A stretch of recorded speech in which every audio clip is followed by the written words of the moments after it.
ഇനി അതായത് മന്ത്രിസഭയിലേക്കുമായി ബന്ധപ്പെട്ടുള്ള കാര്യങ്ങളിലേക്ക് കൂടി ഒന്ന് കിടക്കുകയാണ്. അതായത് സത്യപ്രതിജ്ഞ ചെയ്തു, 40 വർഷത്തിന് പുറത്തേക്ക് ചരിത്രം തിരുത്തിക്കുറിക്കുകയൊക്കെ ചെയ്തു, ഒരുമിച്ച് എല്ലാ മന്ത്രിമാരും സത്യപ്രതിജ്ഞ ചെയ്തു. പക്ഷേ വകുപ്പുകളുടെ കാര്യത്തിൽ ഇപ്പോഴും അങ്ങനെ സംശയം തുടരാണ്. എപ്പോഴേക്കൊരു തീരുമാനമാകുന്നുള്ളതാണ്. അങ്ങേക്ക് വിവരങ്ങളൊക്കെ അറിയാൻ സാധിക്കുന്നുണ്ടാവുമല്ലോ.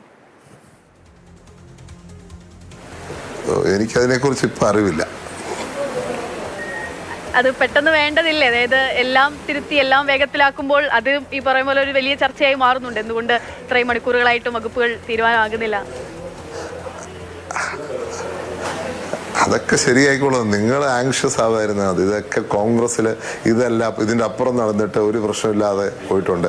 ഞാൻ കഴിഞ്ഞ ദിവസം ആരോട് സംസാരിക്കുമ്പോൾ പറയായിരുന്നു, കോൺഗ്രസ് പ്രസിഡന്റായിരുന്ന കാമരാജർ വന്നപ്പോൾ ഇവിടെ പ്രശ്നം ഉണ്ടായിട്ടുണ്ട്. അങ്ങനെ പല പ്രശ്നങ്ങളുണ്ടായിട്ടും ഈ പാർട്ടി ഇവിടെ ശക്തമായി നിലനിന്നു, ഇനി നിലനിൽക്കും, യാതൊരു സംശയവുമില്ല. ഇതൊക്കെ UDF മുന്നണി സംവിധാനത്തിലും അതൊക്കെ അത് മുഖ്യമന്ത്രിക്ക് മാത്രമേ അറിയില്ല. അതുകൊണ്ട് ഞാൻ അതിനെക്കുറിച്ച് കമന്റ് ചെയ്യാൻ ആഗ്രഹിക്കാത്തത്. അങ്ങനെ എന്താണെന്നൊന്നും നമുക്കറിയില്ല. അതൊക്കെ പരിഹരിച്ച് സംസ്ഥാനത്തിന്റെ താല്പര്യങ്ങൾ സംരക്ഷിച്ച് ഗവൺമെന്റ് മുന്നോട്ട് പോകും. കോൺഗ്രസിൽ മുൻപും പ്രശ്നങ്ങളൊക്കെ ഉണ്ടായിട്ടുണ്ട്. പക്ഷേ ഈ പറയുമ്പോൾ ഇപ്പോൾ സോഷ്യൽ മീഡിയ കുറച്ചുകൂടി സജീവമായിട്ടുള്ള കാലഘട്ടമാണ്. അങ്ങും സോഷ്യൽ മീഡിയയിലൊക്കെ ഉള്ള ഒരാളാണല്ലോ. ഈ കോൺഗ്രസിലെ ജനാധിപത്യത്തിന്റെ സൗന്ദര്യം കുറച്ച് കൂടിപ്പോയി എന്ന തരത്തിലേക്കൊക്കെയുള്ള ട്രോളുകളൊക്കെ നമ്മൾ കുറെ കണ്ടിരുന്നു. അതിനോടൊക്കെയുള്ള അതായത് ഒരു പുതിയ തലമുറയ്ക്ക് ഒരു പക്ഷേ അങ്ങ് പറയുമ്പോൾ ഇതൊക്കെ അറിയണമെന്നില്ല കോൺഗ്രസിലുണ്ടാകുന്ന ഈ പിരിമുറുക്കങ്ങളും. അതിനുശേഷം വളരെ നല്ല രീതിയിൽ തന്നെ മുന്നോട്ട് പോകുന്നു. പക്ഷെ ഇപ്പോൾ വകുപ്പിനെ ചൊല്ലി തർക്കം ഉണ്ടാകുന്നു എന്നുള്ള കാര്യം വരുന്നു. അപ്പോൾ അതിലൊക്കെ എന്താണ് മറുപടി?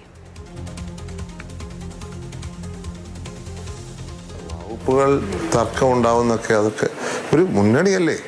മുന്നണിയാവുമ്പോൾ ഇവിടെ ഏകാധിപത്യമല്ലല്ലോ. ആ ഏകാധിപത്യ സമീപനം നമുക്കില്ലല്ലോ.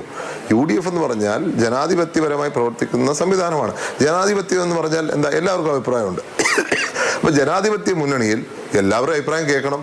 എല്ലാവരും അഭിപ്രായം കേട്ട് മാത്രമേ ഒരു സംവിധാനം മുന്നോട്ട് പോകത്തുള്ളൂ. UDF അങ്ങനെയാണ്. അല്ലാതെ ഞങ്ങൾ 5 വകുപ്പുണ്ട്, 5-ന് ഓരോ വകുപ്പ് തീരുമാനിച്ച് തന്നിരിക്കുന്നു എന്നല്ലല്ലോ പറയുക. എല്ലാവരുടെ താല്പര്യങ്ങൾ സംരക്ഷിച്ചും എല്ലാവരുടെ താല്പര്യങ്ങൾ ഉൾക്കൊണ്ടുമാണ് ഒരു UDF പ്രവർത്തിച്ചിട്ടുള്ളൂ ഇത്രയും നാൾ. അങ്ങനെയാണ് ഇനിയും ബഹുമാനപ്പെട്ട മുഖ്യമന്ത്രി എന്ത് ചെയ്യണമെന്ന് അദ്ദേഹം കൃത്യമായി തീരുമാനിച്ച് അത് നടപ്പിലാക്കിയുള്ളൂ. ഒരു 10 വർഷത്തിന് ശേഷമാണ് UDF തിരികെ ഭരണത്തിലേക്ക് എത്തുന്നത് സംസ്ഥാനത്ത്.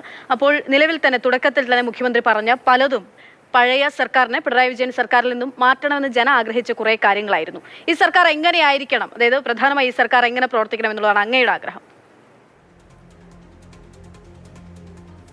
ഏറ്റവും പ്രധാനപ്പെട്ട കാര്യം ഇന്ന് കണ്ടില്ലേ, സെക്രട്ടേറിയറ്റിന്റെ സമരവാതിൽ തുറന്നിരിക്കുന്നു.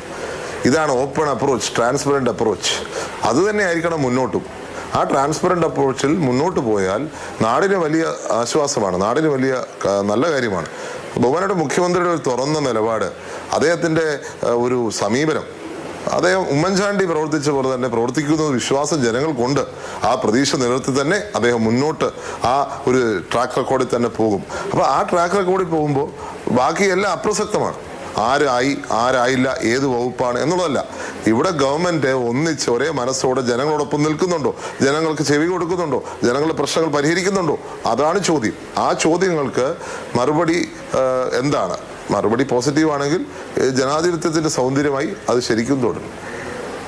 മറ്റൊരു കാര്യം, ഈ ചാണ്ടി ഉമ്മനെ മന്ത്രിയാക്കാത്തതിൽ ഹൈക്കമാൻഡിലേക്ക് ചില നേതാക്കൾ ഹൈക്കമാൻഡിനോട് അതൃപ്തി അറിയിച്ചു എന്നുള്ള വിവരം കൂടി നമുക്ക് മുൻപിലേക്ക് എത്തുന്നുണ്ട്. അതിൽ അങ്ങയുടെ മറുപടി എന്താണ്? അങ്ങേക്ക് അതിനെപ്പറ്റി ധാരണയുണ്ടോ? അതിനെക്കുറിച്ചൊന്നും ഇപ്പൊ കമന്റ് ചെയ്യുന്നില്ല. അത് വേണ്ട സമയത്ത് വേണ്ട രീതിയിൽ ഞാൻ പറയാം. അങ്ങനെ അറിയിച്ചിട്ടുണ്ട്. എനിക്ക് അതിനെക്കുറിച്ച് അറിവില്ല. ഞാനൊന്ന് അന്വേഷിക്കട്ടെ.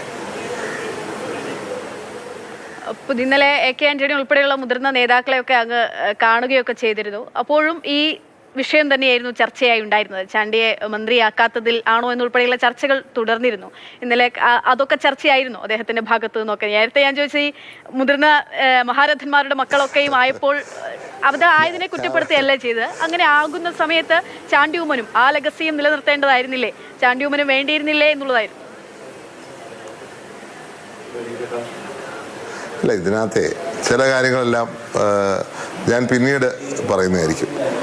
എല്ലാ കാര്യങ്ങളും ഞാനൊരു തുറന്നു പറച്ചിലിനില്ല. എൻ്റെ കുടുംബത്തിലെ ഇപ്പം എൻ്റെ എന്താ പറയുക കാരണവരായി നിൽക്കുന്ന വ്യക്തിയാണ് ശ്രീ AK ആന്റണി. അദ്ദേഹത്തിൻ്റെ മകനെ സ്നേഹിക്കുന്ന പോലെ അല്ലെ അതിനെക്കാട്ട് ഏറെ എന്നെ സ്നേഹിക്കുന്നു എന്ന് എനിക്കറിയാം. എൻ്റെ പിതാവിന് സുഖമില്ലാത്തപ്പോൾ ഞാൻ അദ്ദേഹത്തെ ടേക്ക് കെയർ ചെയ്യുന്ന കണ്ട് അദ്ദേഹം ഉമ്മൻചാണ്ടി എൻ്റെ പിതാവിനോട് പറഞ്ഞു, ഉമ്മൻചാണ്ടിക്ക് ഇതുപോലൊരു എന്താ പറയുക നല്ലൊരു രീതിയിൽ മുന്നോട്ട് പോകാൻ പറ്റുമല്ലോ എന്ന് വരെ അദ്ദേഹം പറഞ്ഞിട്ടുണ്ട്. അപ്പോൾ അങ്ങനെ ഞങ്ങളുടെ കുടുംബത്തിൽ ഓരോ കാര്യത്തിലും ഇൻവോൾവ് ആയിട്ടുള്ള വ്യക്തിയാണ്. സ്വാഭാവികമായിട്ടും അദ്ദേഹത്തിനും ചില കൺസേൺസ് കണ്ടേക്കാം. ഇനി ഒറ്റ കാര്യം കൂടി, പുതുപ്പള്ളിയിൽ ഇനി എങ്ങനെയാണ്, അതായത് നേരത്തെ ഉപതെരഞ്ഞെടുപ്പിലൂടെ വിജയിച്ചു വന്നതാണ്, ഇപ്പോൾ പുതുപ്പള്ളിക്കാർക്ക് ഉമ്മൻചാണ്ടിയുടെ മകൻ എന്നുള്ളതിനപ്പുറത്തേക്ക് ചാണ്ടി ഉമ്മനായി കഴിഞ്ഞു എന്നതിൽ സംശയമൊന്നുമില്ല. ഇനി എങ്ങനെയാണ് പുതുപ്പള്ളിയിലെ മുന്നോട്ടുള്ള പ്രവർത്തനങ്ങൾ? പുതുപ്പള്ളിയിൽ മാത്രം ഒതുങ്ങുന്നതല്ല ചാണ്ടി ഉമ്മൻ രാഷ്ട്രീയം എന്ന് പറയാം. 2.5 വർഷക്കാലം എങ്ങനെയായിരുന്നു അങ്ങനെ തന്നെ ആയിരിക്കും പുതുപ്പള്ളിയിലും. പക്ഷേ ഞാൻ ഉമ്മൻചാണ്ടി ഫൗണ്ടേഷനെ കേരളം മൊത്തം വ്യാപിപ്പിക്കാൻ തീരുമാനിച്ചിരിക്കുകയാണ്.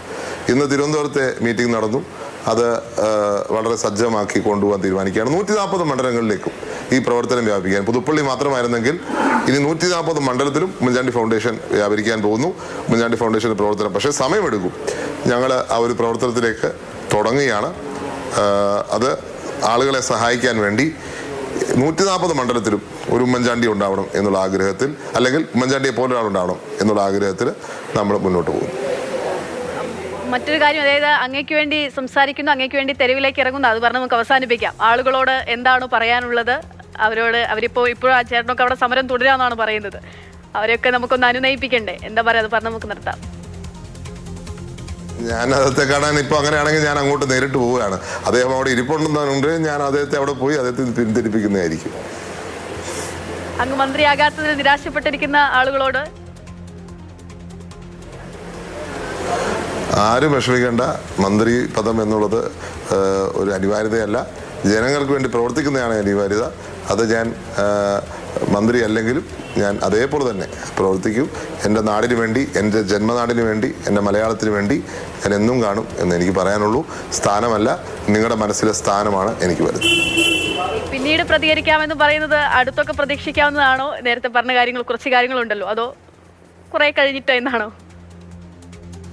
തീരുമാനിക്കും, ടൈമിനെ പറ്റി ഞാൻ തീരുമാനിക്കും. ശരി, അപ്പോൾ ഒരുപാട് നന്ദി. കട്ടായി. Thank you.